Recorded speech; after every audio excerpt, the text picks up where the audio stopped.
What's up, guys? Welcome to the movement. I am JP. I will be your host for today. We got a pretty heated conversation that we're going to start with you guys today. It's already started. We've already started it beforehand, decided to go ahead and start recording early on. And I am, as always, joined by my friends and business partners. Wilson. How's it going? Cam. Howdy. And producer extraordinaire. Extraordinaire. Oh, yeah. Ooh. Oh, no, wait a minute. That sounded like the Kool-Aid guy. No. Oh, yeah. No, that's Macho Man Randy Savage. Yes. So many 80s things in one. There's all kinds of, we just went vintage on y'all. Oh, yeah. So, after these messages. Today, what I want to talk about, and this is something that kind of struck me. We've had these conversations outside of the studio.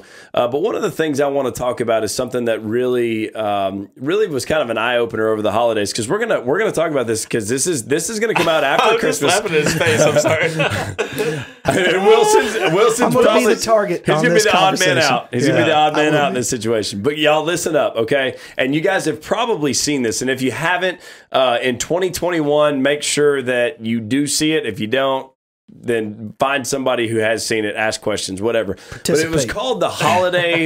It was called the Holiday Bourbon Exchange. And we could even call it the Merry Christmas Bourbon Exchange. We can call it Merry Christmas Bourbon Exchange. And America. And part of it was really, really cool because if you've ever received a random bottle of bourbon in the mail, there's something beautiful about that. I gotta be honest with you. Like, I get so it's amazing. Like, I don't know why I'm so giddy.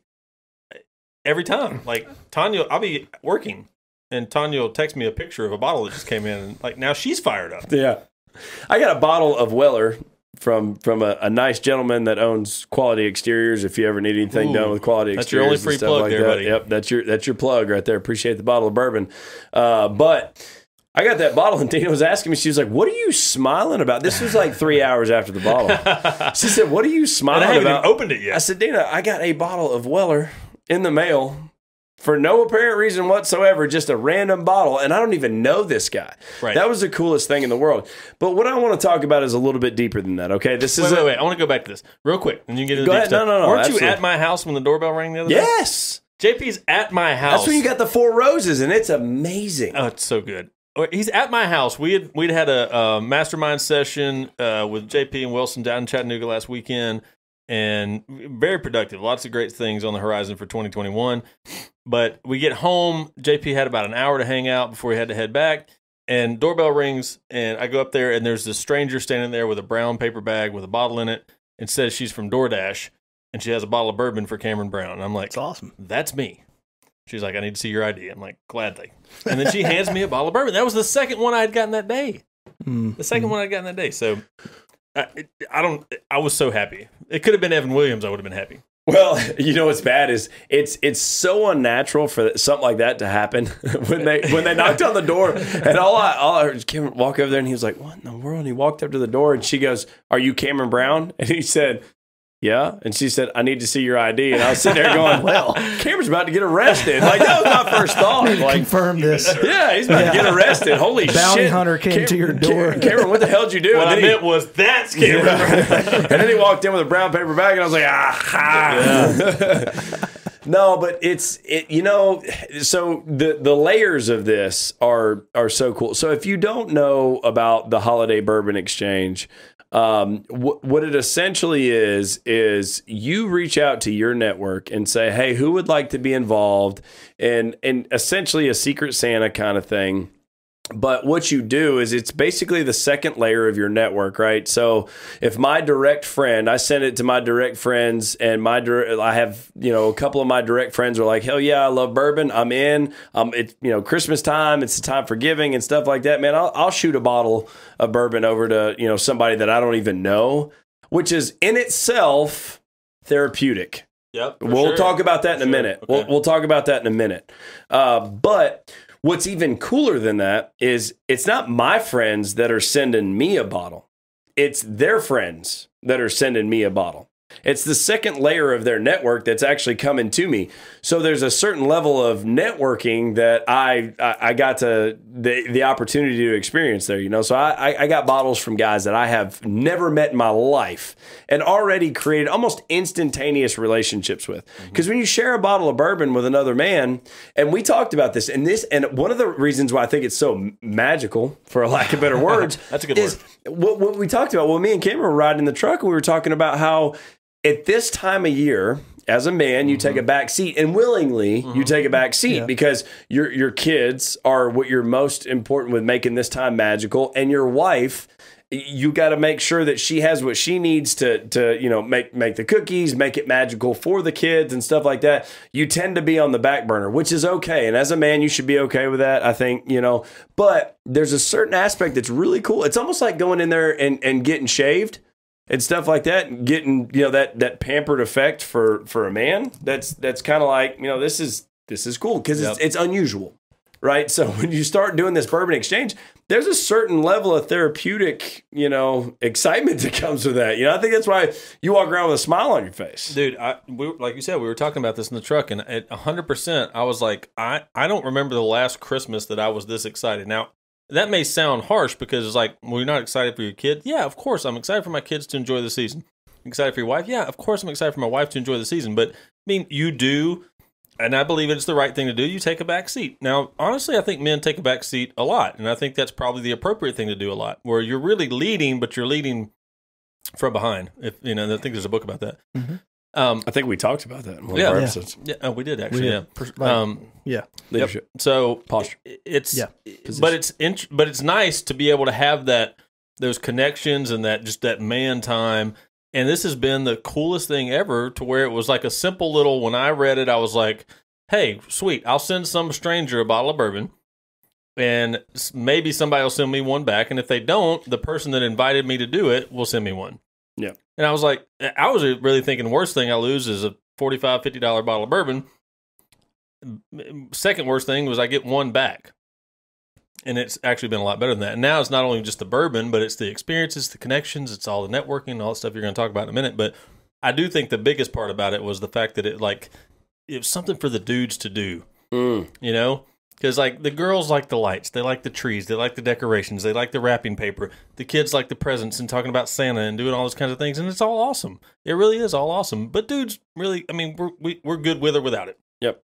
Well, and this is something that we talked about actually in a previous episode whenever we had our guest on here, is we talked about how men become emotionally disconnected because there's this farce that has to do with society that says that as a man you should be self-sufficient. You don't need other men kind of thing, which is bullshit.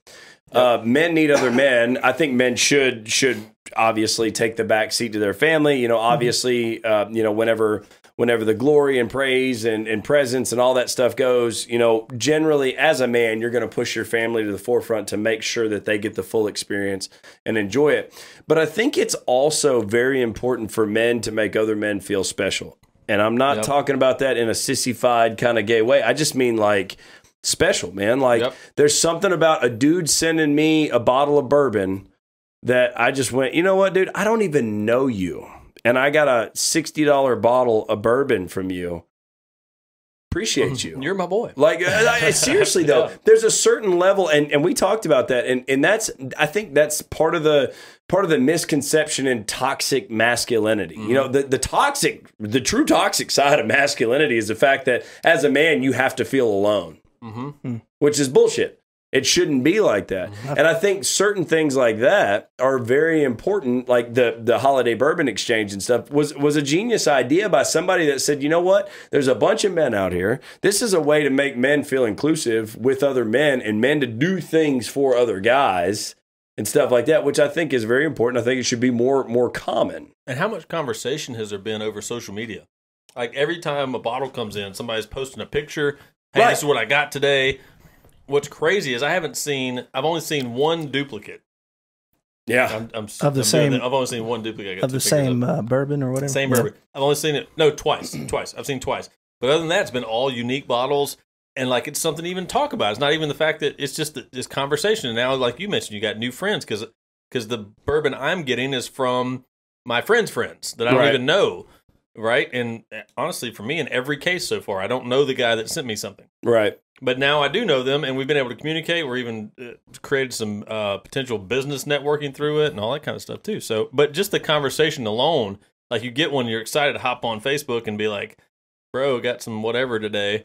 And everybody's commenting and everything else. It just gives you that man time, you know? Dude, and people are getting excited. Like to your point, I mean, when these bottles are flying around and people are seeing the bottles and stuff like that, they're getting really pumped up and excited about it. And even people that I have zero relation with whatsoever are on there going, oh, hell yeah, that's a great bottle, you know, and blah, blah, blah. And it's just it's an opportunity for men to feel special, you know, in this time, and I think it's really cool. But what I want to talk about, I would love to feel special. No, well, if somebody out there would just send me a bottle, that would be awesome. So let's hold on. Let's get into it, because one of the things that I really want to touch on here is faith. I feel alone. You're making me feel really alone right now. Yeah, well, you should, because of your actions. It's self-induced. Yeah, it's your actions. No, it's not. It's your actions. Okay. So, anyways, I want to talk about the difference. Like, so this is really the disparity between faith and skepticism, right? Yep. So you have certain people, and I'm not saying that skepticism's all bad, because there are certain academic sides of skepticism that are important, right? Like, you don't want to take everything for face value and just allow people to sell you, you know, the snake oil salesman kind of thing. But at the same time, you can't be a skeptic over everything that happens. So I saw some comments on some different individuals that were within my network on this Bourbon Exchange, like, this is the biggest scam, blah, blah, blah, and this and that. And like, even citing resources for other things. And what skeptics do is they allow a couple of bad apples in a basket to ruin the entire basket. It's on everybody's Wheaties too. Like, that's exactly right. We're just having a good time. It's just a game. Negative ass people. And that was one of the comments that I made to one of the guys was like, I bought a bottle. I bought one bottle.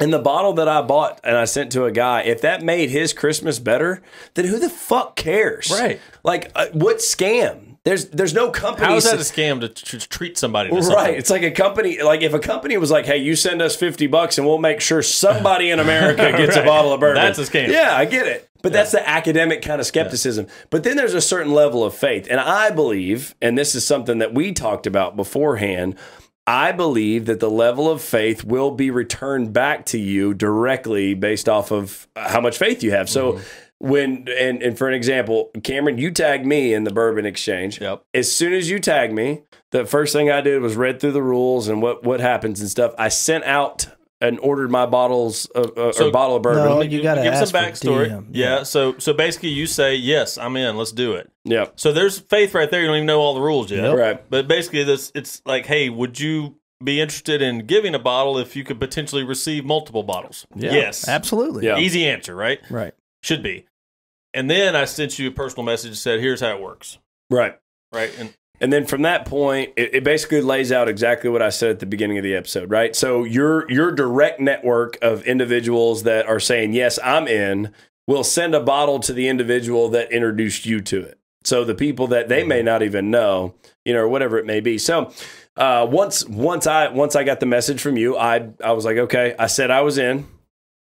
There was my commitment. I already said I'm going to do it. Yep. Right. So that was my commitment. So I bought the bottle, had it sent to the individual, and then I sent out my message that said, hey, any of my friends in my network that want to be in on this is a cool little, you know, opportunity or whatever. You know, and then those individuals said, I'm in, whoever it was, and I sent the stuff to them. But immediately started getting bottles. Oh, yeah. Immediately. And I think there is a certain level of, and I think in this case, you know, it's one of those things that's online, but I think the takeaway from this is in life in general, especially when you have relationships with people, when you have a lot of faith in what you're doing, people will buy in. People will join on to what you're doing and stuff. If you're wishy-washy and kind of like, you know, I'd like to, but I want to know how it's going to work out, you know, and I don't know how it's, if it does good, then I'm in. I need to see the I'm fruit. all in. I need to see the fruit before the tree grows. Yeah, I'm all in. I'll plant the seed if I see the apples. No, but in all seriousness, the reason that we're saying this is because we're giving Wilson a hard time. And I'm going to tell you right now, this is a very transparent podcast, and this is something that we all deal with and stuff. But we bust each other's balls more than anybody here.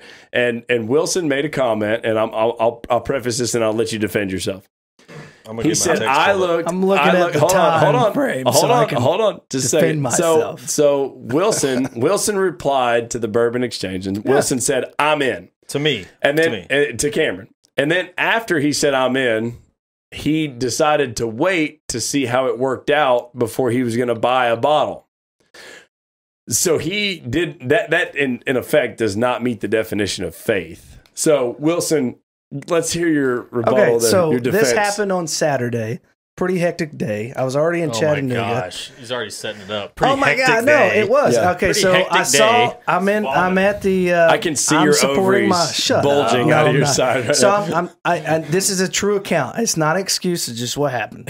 So you could call it an excuse if you want. I don't give a shit. This is my story. When you start with a hectic day, it sounds like a damn It was. excuse. I'm at the craft fair down in Chattanooga. I see a post about Kevin Shipley, a guy that we both know. And I was like, I can't read it right now, but I'll come back to it. Went to go back to it. You already replied. Nope, it didn't matter. I wasn't doing anything that day. I was just sitting around looking at Facebook. Taking care of your kids, doing something. But I was interacting with people the whole entire time. So I just didn't have the time to really reply and give the message my full attention.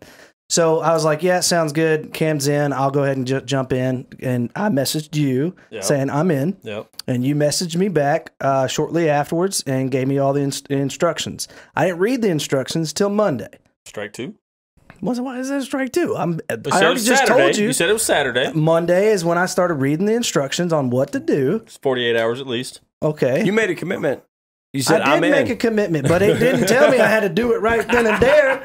So you made a commitment. I said, okay, I'm going to read it. I did not read it until Monday. I read it Monday, and then I think you texted me like within that time. Hey, did you send your bourbon? I'm like, yeah. What did you send me? Nope. I didn't send anything. That Monday. Okay, so the following Friday. So 4 or 5 more days, you text me and said you're getting good feedback on the Bourbon Exchange. Yeah. So you were obviously butthurt already. No, I was like, that's awesome. It's good. Okay. Right, and then you asked me that's if why I sent, initiated that text. Then or no. And I just said loving it. Yeah, just got for transparency purposes, we can put this up. Yeah, that's fine. And you said I'm not getting as good a result. I guess my people aren't bourbon drinkers. LOL.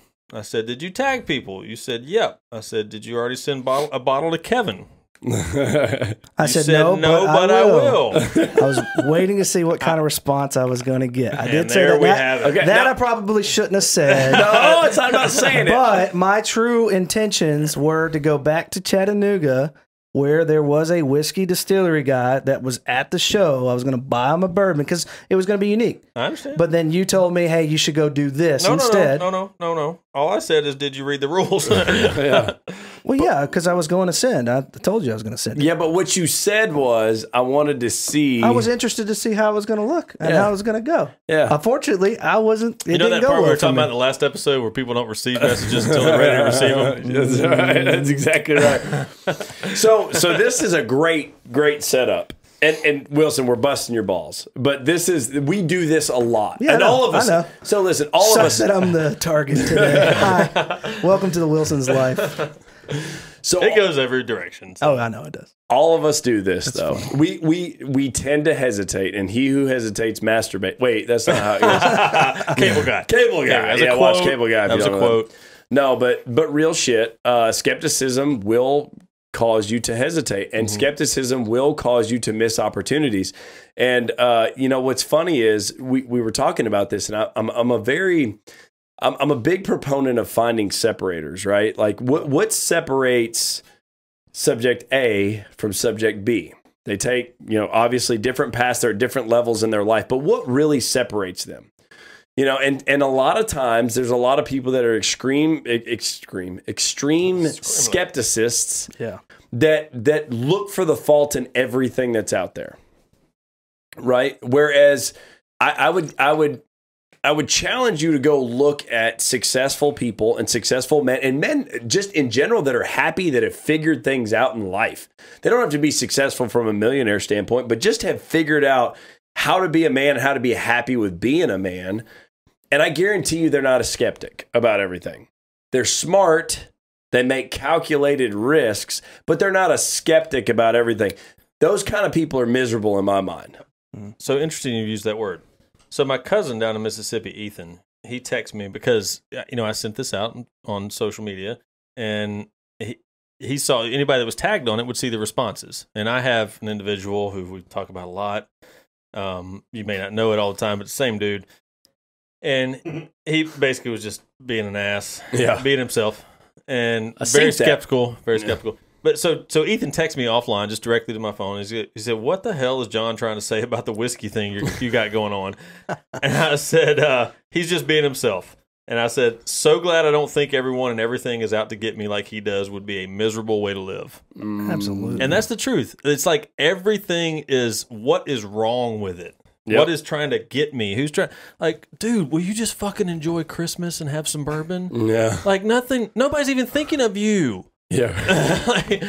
like you're not that important. We're talking about a $45 bottle of bourbon, which is more valuable than you currently in your mindset. Right.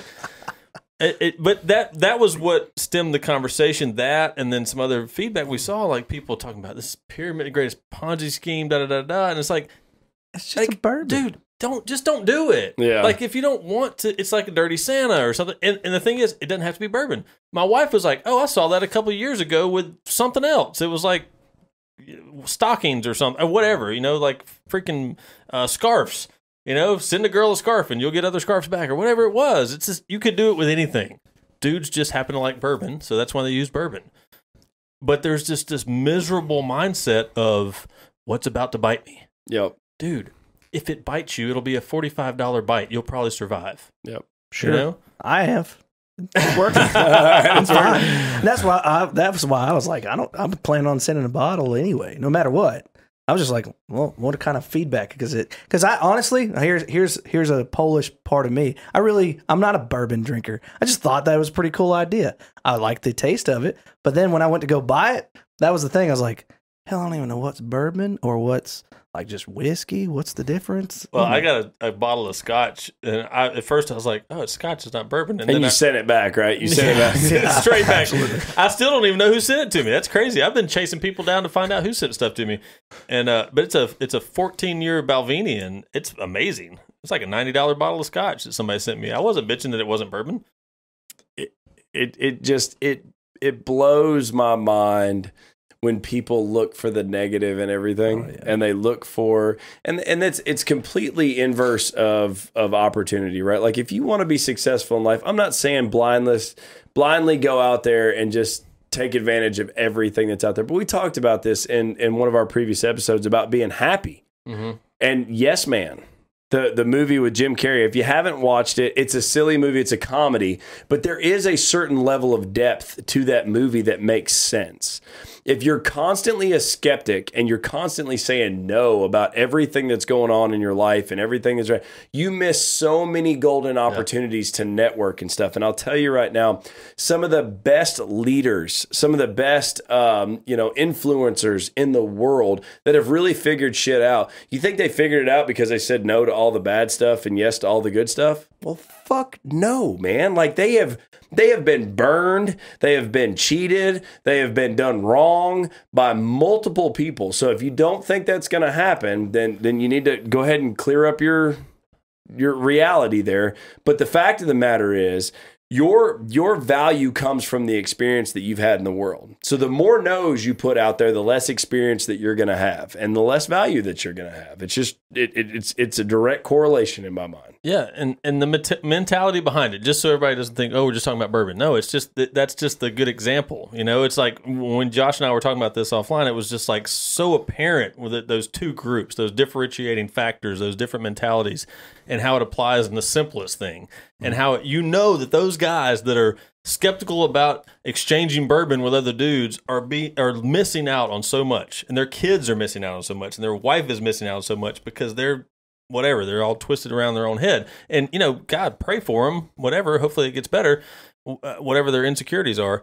But it's the same as any other area of life. Like, I think what you and I understood, and all three of us really understood, is like, hey, I'm going to fail. If I fail at this, who cares? I'm going to fail. But what we know is I have to fail if I'm going to succeed. I have to. Mm-hmm. Like, it's not I don't want to, or maybe I want to eliminate the numbers of times. It's like, I have to, like, I'm that Go for No book. Great book. Yep. If you haven't read it, Go for No. Mm-hmm. It's talking about sales specifically, but Go for No in life. Like, if you need to chase failure, and that sounds counterintuitive to everything you hear in society, but you need to chase failure because the more times you fail, the more successful you're going to be. Mm-hmm. Me and my buddy Phil were doing a trail run Monday night. First time I've done a trail run, it was dark, it's 35 degrees, and it was amazing. I loved it. It was great because it stretched me, and it is different than running on the pavement. I will tell you that. Oh, yes. I even had to buy different shoes for it. But during that time, and Phil's one of these guys who's like super ridiculous. He does this stuff all the time. He's wanting to talk the whole time. And I'm like, if you keep talking, I'm going to pass out because I can't keep answering questions. Me listening to you is making me tired. Exactly. Yeah. He did that the first time we ran. I'm like, are you going to ask questions the whole time we're running? Because I don't know how much more air I have. So, but we were talking about, I was like, you have to fail. You absolutely have to. Like, we talk about this all the time here. Like, we push our kids down on purpose. We push them towards doing things that they're going to fail at. Yep. My kid was doing something. We've been doing a lot of Christmas stuff recently. So, like, we went to this laser light show. We went to Rock City Lights down in Chattanooga. We went to something else. I can't even remember my wife loves that stuff, and I love that it makes her happy. But my kids are adventurous, and they're like want to climb up on the thing and jump up off the thing and all this kind of stuff. And I was letting them do it. And there was one that was, it was a little hairy. And there were some other people looking, and they're like, is he really going to let him do that? And I did.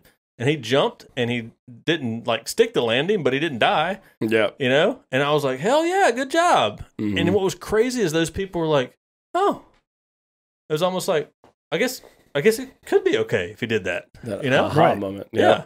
So it's like a failure with the intention to win. Yeah. Right. Like your intention is to win, and don't misunderstand when Cam says chase failure.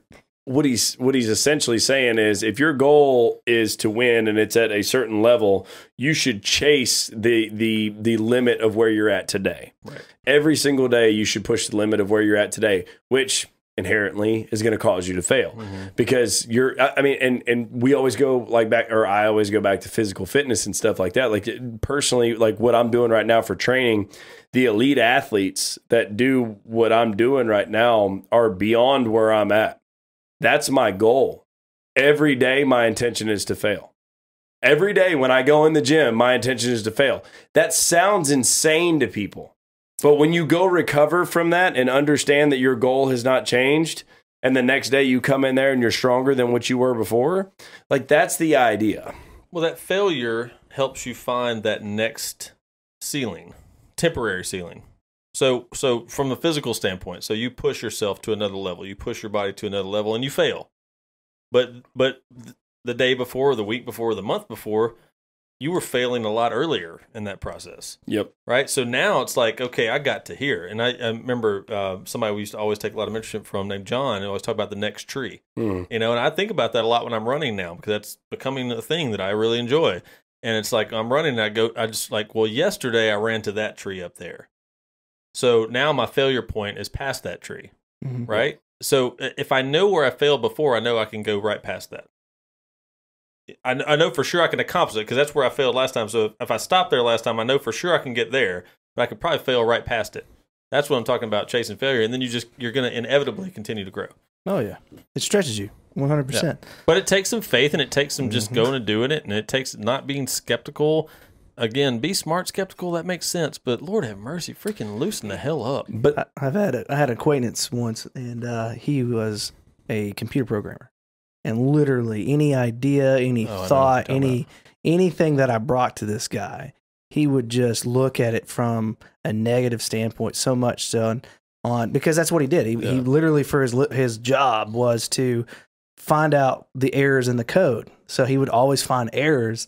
And I would tell him, I told him one time, I was like, why are you so negative?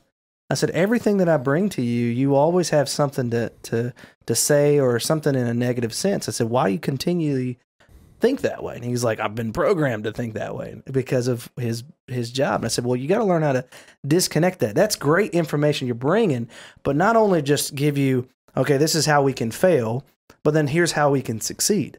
Like, it's good to have the data of like, okay, well, make sure you think about this because he may have ran into it before. But then, okay, and that gives you a better preparation or better platform to say, okay, I can spring off from here because now I know what to expect or what to look out for. So that's always good, but you also have to also believe that you're going to succeed. And that's like half the battle there. If you just believe in yourself and believe that you're going to do it, it'll happen. Yep. And I'm glad you went that direction because that's the biggest difference in what they would call denialism and critical thinking, right? So denialism is like looking for the bad in everything and not believing anything that has to do with overwhelming evidence, right? So in that situation, you could have, you could present the Bourbon Exchange to somebody and say, dude, I've got 15 bottles and I've got 20 other people that I know of that I'm talking to right now that have got multiple bottles from this. One guy didn't get it. Oh, overwhelming evidence states that this is a really cool experience that a lot of people have benefited from, which the one person that didn't get it obviously is probably going to get a bottle shared with them from somebody else, and even if they don't, who the hell cares? But I'm hesitant to do that because you didn't really follow the rules. Well, I did. It didn't say immediately. It didn't say whatever. If you're not, and it did say if you don't participate or you're not willing to, it's not fair for everybody else to not send a bottle. And I said, I'm not going to send a bottle. Keep going. The rules. But anyways, denialism is whenever you look for the bad in everything, and even with overwhelming evidence. Critical thinking does not allow opinion to trump evidence, right? So in critical thinking is when you actually look at something and you make a calculated risk. That's what we were talking about in the first place of this. So if you can take anything from this conversation, you can be a critical thinker and not be a skeptic about everything that goes on, right? So at some point in your life, you're going to have to step into the water. You can always assume that the water's cold because one time when you were in Alaska, the lake that was up there was cold and you didn't want to get in it. But when you go down to the Gulf of Mexico and Florida, you can't be like, well, there's this one time that I was in the lake up in Alaska and it was cold, so I'm not getting in the water and stuff. And I know that's a silly analogy, but it's real shit. People live their lives like that. People think that because something happened, and are there dirtbag people? Are there scams out there? Of course there are. But just because there's one bad apple doesn't mean the entire basket's lost. Correct. And that's where skepticism drives me nuts. Like, I think being a healthy skeptic is what I would consider critical thinking. Denialism and this whole idea that you should doubt everything without the intention of a conclusion at all drives me nuts. Right. Like, just doubt everything that's going on. Like, let's just question everything out there without any kind of conclusion whatsoever.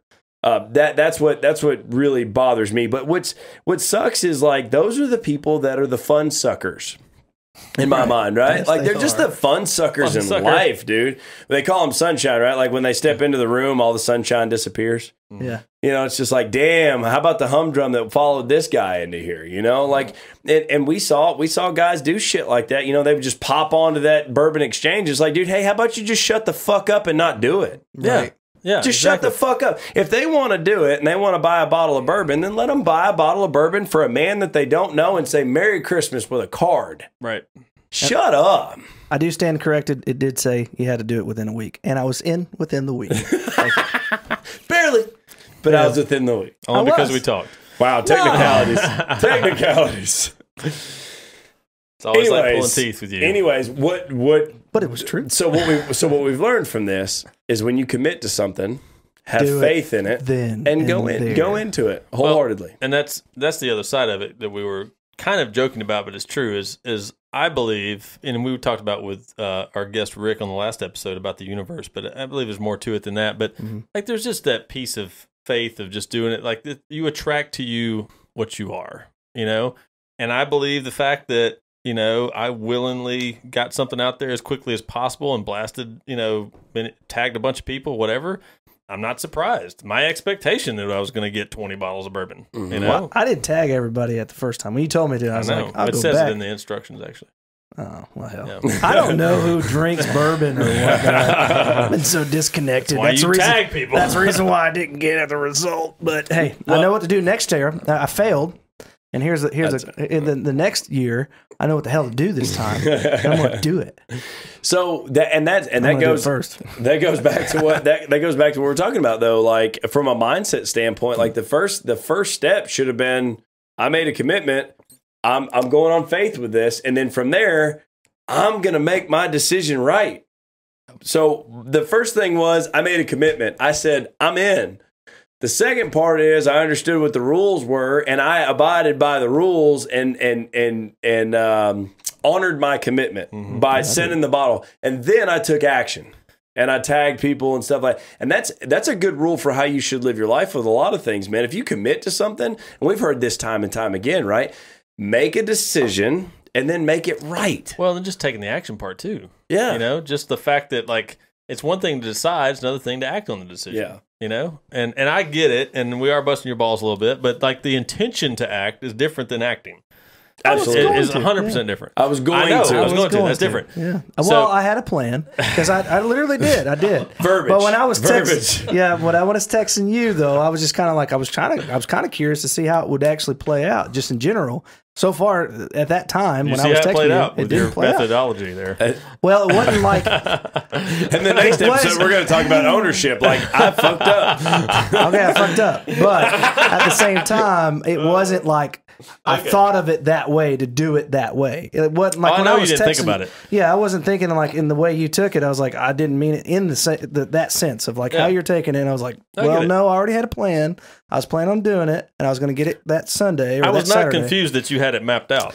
But I did. I'm glad I did reach out to you because then you told me how easy it was to get that one for Kevin, and I was like, oh, that's awesome. Well, That's the reason even I better. knew about that is because what I was going to say to your point about acting, what's interesting is the guy that I've seen the most response from his network was the one that was like, blew my mind how fast he got a bottle of bourbon to my friend. Yeah. He literally was like, I sent it out. He was, I think he was the first or second person to respond, say, I'm in. Mm. And we're not even tight. Like, me and him, we haven't even seen each other in a long time. Great dude, but he lives up in D.C. now. He's military now. I haven't seen him in a long time. And D is his name. And he, like, within minutes, I may be exaggerating, but within half an hour, max, within half an hour, he sent me a picture of the bottle of bourbon that was waiting on my friend at his local liquor store. Yeah. Oh, nice. He said, tell Kevin this is there and it's waiting on him. It's got his name on it. Da, da, da. And it was something special. It wasn't like he got him some average whatever. It was something nice. And it's not surprising that his network has been the one that I've gotten the most response from. You know? It's not at all, because when he turned around and he sent that out, they got a message from a guy in good faith. Yep. And that's what I really want to get at in this episode. When it comes to faith, like faith, stop thinking about faith in terms of religion, right? So faith is a much broader spectrum than just, Christianity, Islam, whatever it is that you believe in. Faith is a matter of believing in something before it exists, right? You have to be so concrete and crystallized in your vision and what's happening that the faith is there. Like, you can see it, taste it, whatever it may be. Because I'll tell you right now, when I decided to send out that bottle of bourbon, like, and I know this sounds funny, but I could almost taste the bourbon on my lips. Like, it was like one of those things that was just kind of like, nice. This is going to be good. These bottles of bourbon going to be nice. But faith, that's where faith comes into, man. And faith, and we're using this situation as an example for you to apply to other parts of your life. If you decide you need to do something, or you want to do something because you feel like it is so worthy to a purpose in your life, it doesn't matter about everybody else, it's your purpose. Go with good faith, but don't do stuff with the intention of saying, well, I'm going to see how it's going to happen. Do stuff with the expectation that it is going to happen, and you're going to take action before it does. The other reason we're using this as examples is because you can search for Cameron Brown, Chattanooga CC on Facebook, and you can find my post about this. And if you want to join, just hit I'm in, and I'll message you the details. No, you need to go find Chuck Harvels, Steve Lamparter. It's like those guys. They've got them out there too. You don't too. even understand it then. You need to go check all of theirs. I want a direct connection, then I have a bigger network. No, I need them to talk to them, because when they talk to them and they reply on theirs, then I get their bottle. Ultimately, what we'd really like is for you to just take ownership of your life and make decisions and have faith and have some balls.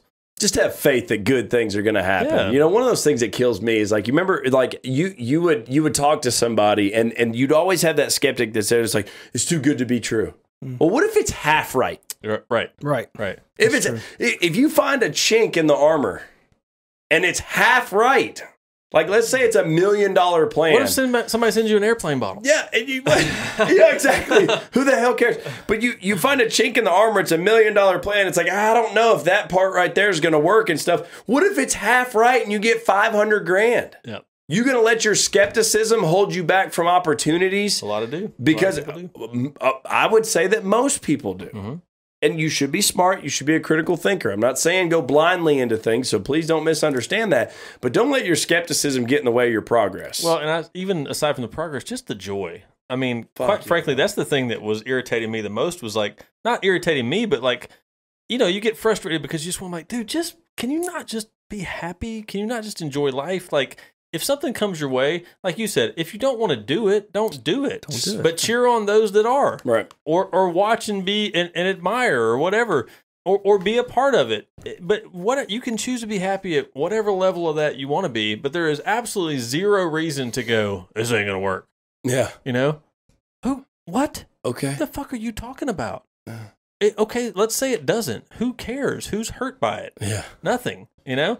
Just stop being miserable, right? Like, figure out a way to not be miserable. Like, Please. Meditate more, pray more, drink less, smoke less. I don't know what you need to do. Just stop being a miserable fuck. Yeah. You know? Amen. There's a lot of them. There's a lot of them out there, man. And Stop being negative. it's like we talked about, though. Those people, the same people that were like that, were the ones that were like, probably go home to their wives at the end of the day, and they're probably the ones sitting in bed going, wonder what she did that 10 minutes before she got home. Mm-hmm. Wonder where she was. You know, that 30 minutes, she was home 30 minutes late. That robs your happiness. I'm telling you right now, she could have ran into traffic. Something could have happened. She could have worked a little bit later in the office and stuff. But those skeptics are the ones that instantly go to, something ain't right. Yep. Something ain't right. And they live that life. I don't get it. And I can't necessarily relate to it and stuff. But I'm a big believer in faith. Not blind faith of just, hey, everything's good. You sell me some magical crystals that are going to heal me. You know, like I ask questions, but it's critical thinking, right? So I take them. yeah, I bet you would. So any closing statements for you guys? I'll wrap things up. Good. Don't worry, be happy. Don't worry, be happy. Happy. Yeah. So critical thinking is good, guys. You know, skepticism is not all bad, but just make sure that you're not being denialism. Don't look for things to disprove all the time. Whether that's your job or not, like Wilson was talking about with the programmer, because that's kind of what my job is. I mean, my professional job is to look for the defects in equipment and processes and fix them. But ultimately, you have to be a critical thinker. You can't just be a denialism. And I think that a lot of people live their lives in negativity and things like that, and it steals your joy, and it steals your ability to do things that you can't even imagine that you're capable of. And when we start talking about faith, if you don't have faith, you're missing one of the greatest opportunities in your life. And as a man, you damn sure better have faith. You better put the work behind it. I understand you can't just sit back and go, I think it's going to happen, and then come in and, you know, take your frozen lasagna and your recliner and sit back and watch Al Bundy fumble over his words and stuff. But you have to have faith in things that you believe in, but you have to have that before anything else happens. Like, you have to crystallize your vision. You have to taste it. You have to smell it. You have to see it. You have to know what you want in life and your goals. And you have to have faith that you're going to get there, and understand that there's going to be bumps in the road. There's going to be potholes. There's going to be failures, like we've talked about in this episode and stuff. But it's cool. Take those to the chin.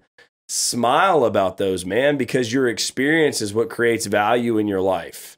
We talked about in a previous episode, You know, a man that went through some stuff in his life and made a lot of bad decisions is what it sounded like, but he made a lot of good decisions. He didn't identify by the bad decisions. He used those as experience in his life. And if you have faith in the goal that you have and that you're going to get there, you put work in, you're going to mess up on the way there, but you'll get there eventually. So I would encourage you to have faith over skepticism and utilize critical thinking on your way there.